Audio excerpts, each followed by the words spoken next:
Chapter 28. A processional hearts were moved. The presence of God seemed to have descended into these narrow Gothic streets that stretched in every direction and were sanded by the care of the faithful. By young it was in vain that Julien pretended to be petty and stupid. He could not please, he was too different. Yet all these professors, he said to himself, are very clever people, men in 1,000. Why do they not like my humility? Only one seemed to take advantage of his readiness to believe everything, and apparently to swallow everything.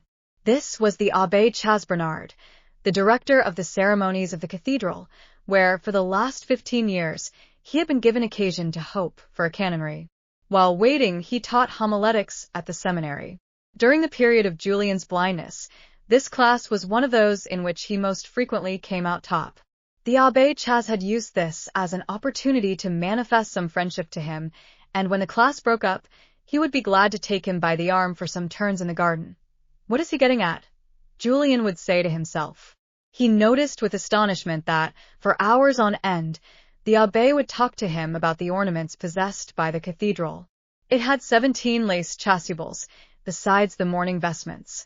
A lot was hoped from the old wife of the Judge de Rebember. This lady, who is 90 years of age, had kept for at least 70 years her wedding dress of superb lion's material, embroidered with gold. Imagine, my friend, the Abbé Chas would say, stopping abruptly and staring with amazement, that this material keeps quite stiff. There is so much gold in it. It is generally thought in Besançon that the will of the judge's wife will result in the cathedral treasure being increased by more than 10 chasubles, without counting 4 or 5 capes for the great feast. I will go further, said the Abbé Chas, lowering his voice. I have reasons for thinking the judge's wife will leave us her magnificent silver gilt candlesticks, supposed to have been bought in Italy by Charles the Bold, Duke of Burgundy, whose favorite minister was one of the good lady's ancestors. But what is the fellow getting at with all this old clothes business? Thought Julien. These adroit preliminaries have been going on for centuries, and nothing comes of them. He must be very suspicious of me. He is cleverer than all the others, whose secret aim can be guessed so easily in a fortnight. I understand. He must have been suffering for 15 years from mortified ambition. Julien was summoned one evening in the middle of the fencing lesson to the Abbé Pirard, who said to him, Tomorrow is the feast of Corpus Domini, the fête dieu. The Abbé Chasbernard needs you to help him to decorate the cathedral. Go and obey. The Abbé Pirard called him back and added sympathetically, It depends on you whether you will utilize the occasion to go into the town. Inquieto per ignes, answered Julien. I have secret enemies. Julien went to the cathedral next morning with downcast eyes. The sight of the streets and the activity which was beginning to prevail in the town did him good. In all quarters they were extending the fronts of the houses for the procession. All the time that he had passed in the seminary seemed to him no more than a moment. His thoughts were of Virgie, and of the pretty Amanda whom he might perhaps meet, for her café was not very far off. He saw in the distance the Abbé Chasbernard on the threshold of his beloved cathedral. He was a big man with a jovial face and a frank air. Today, he looked triumphant. I was expecting you, my dear son, he cried as soon as he saw Julien in the distance. Be welcome. This day's duty will be protracted and arduous. Let's fortify ourselves by a first breakfast. We will have the second at 10 o'clock during High Mass. I do not wish, sir, said Julien to him gravely, to be alone for a single instant. Deign to observe, he added, showing him the clock over their heads, that I have arrived at 1 minute to 5. So those little rascals at the seminary frightened you.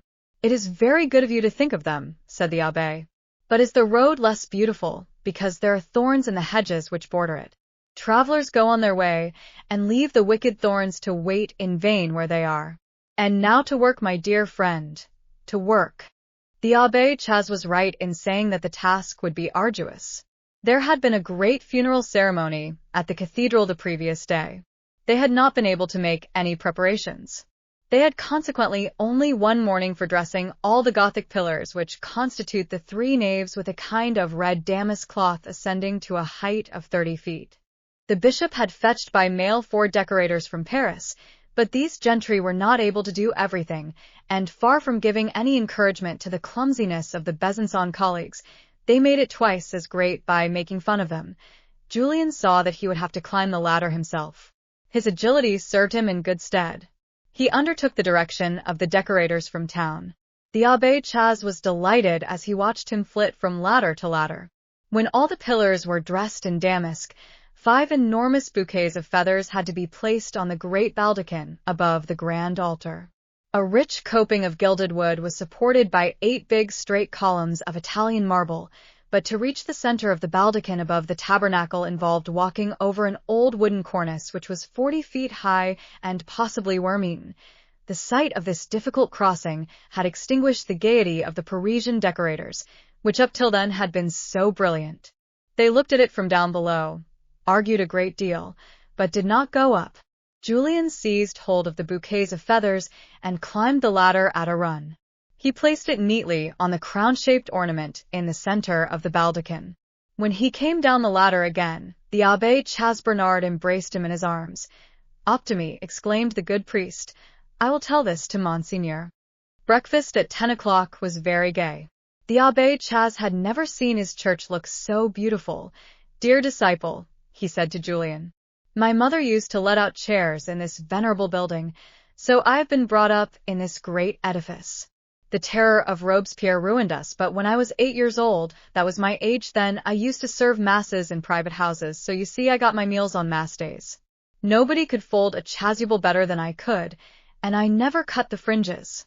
After the re-establishment of public worship by Napoleon, I had the good fortune to direct everything in this venerable metropolis.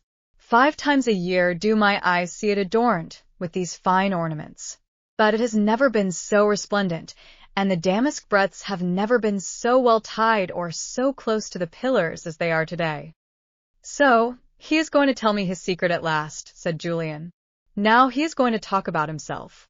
He is expanding." But nothing imprudent was said by the man in spite of his evident exultation. "All the same, he has worked a great deal," said Julien to himself. "He is happy. What a man! What an example for me!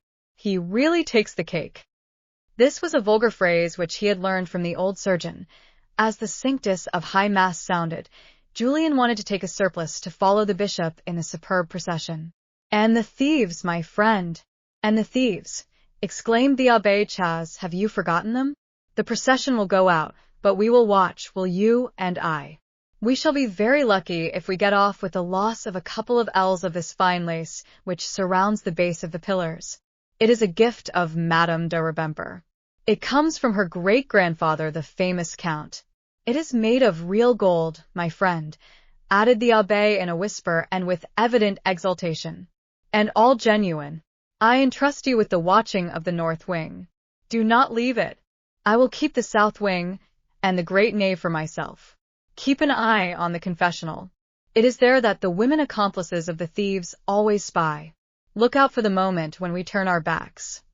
As he finished speaking, 11:45 struck. Immediately afterwards the sound of the great clock was heard. It rang a full peal. These full solemn sounds affected Julien. His imagination was no longer turned to things earthly. The perfume of the incense and of the rose leaves thrown before the Holy Sacrament by little children disguised as St. John increased his exultation. Logically, the grave sounds of the bell should only have recalled to Julien's mind the thought of the labor of 20 men paid 54 centimes each, and possibly helped by 15 or 20 faithful souls. Logically, he ought to have thought of the wear and tear of the cords and of the framework and of the danger of the clock itself, which falls down every 2 centuries, and to have considered the means of diminishing the salary of the bell-ringers, or of paying them by some indulgence or other grace dispensed from the treasures of the church without diminishing its purse.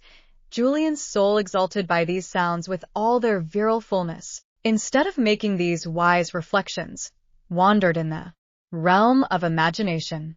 He will never turn out a good priest or a good administrator.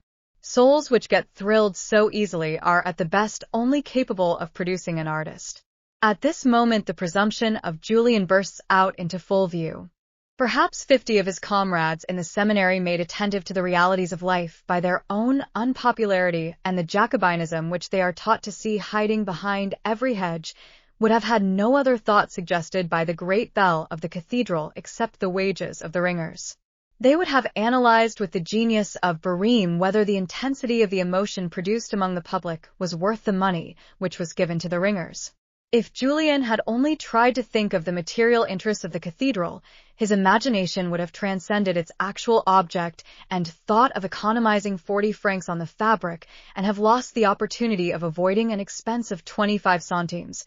While the procession slowly traversed Besançon on the finest day imaginable and stopped at the brilliant altar stations put up by the authorities, the church remained in profound silence.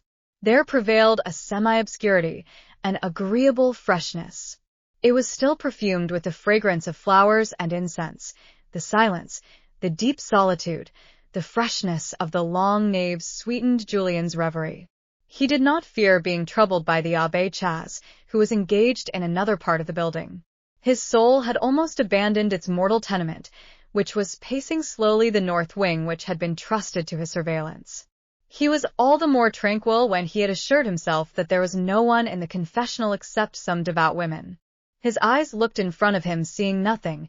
His reverie was almost broken by the sight of 2 well-dressed women, one in the confessional, and the other on a chair quite near her. He looked without seeing, but noticed, however, either by reason of some vague appreciation of his duties or admiration for the aristocratic but simple dress of the ladies, that there was no priest in the confessional. It is singular, he thought, that if these fair ladies are devout, they are not kneeling before some altar, or that if they are in society, they have not an advantageous position in the first row of some balcony. How well cut that dress is! How graceful! He slackened his pace to try and look at them. The lady who was kneeling in the confessional turned her head a little, hearing the noise of Julien's step in this solemn place. Suddenly, she gave a loud cry, and felt ill.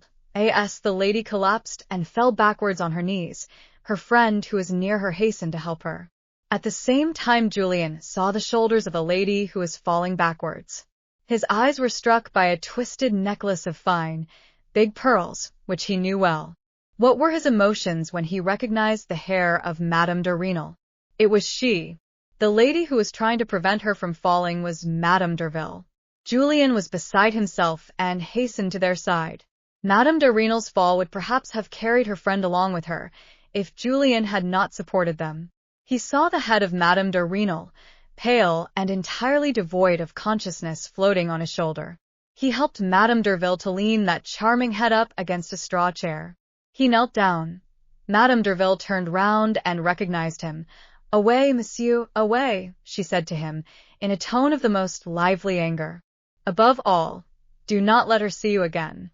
The sight of you would be sure to horrify her. She was so happy before you came. Your conduct is atrocious. Flee. Take yourself off if you have any shame left." These words were spoken with so much authority, and Julien felt so weak that he did take himself off. "She always hated me," he said to himself, thinking of Madame Derville. At the same moment, the nasal chanting of the first priests in the procession, which was now coming back, resounded in the church. The Abbé Chasbernard called Julien, who at first did not hear him, several times. He came at last and took his arm behind a pillar where Julien had taken refuge, more dead than alive. He wanted to present him to the bishop. "Are you feeling well, my child?" said the abbé to him, seeing him so pale and almost incapable of walking. "You have worked too much." The abbé gave him his arm. "Come, sit down behind me here, on the little seat of the dispenser of holy water. I will hide you." They were now beside the main door. "Calm yourself. We have still a good 20 minutes before Monseigneur appears. Try and pull yourself together. I will lift you up when he passes, for in spite of my age, I am strong and vigorous." Julien was trembling so violently when the bishop passed that the Abbé Chas gave up the idea of presenting him. "Do not take it too much to heart," he said. "I will find another opportunity." The same evening he had 6 pounds of candles which had been saved, he said, by Julien's carefulness, and by the promptness with which he had extinguished them, carried to the seminary chapel. Nothing could have been nearer the truth. The poor boy was extinguished himself. He had not had a single thought after meeting Madame de Renal.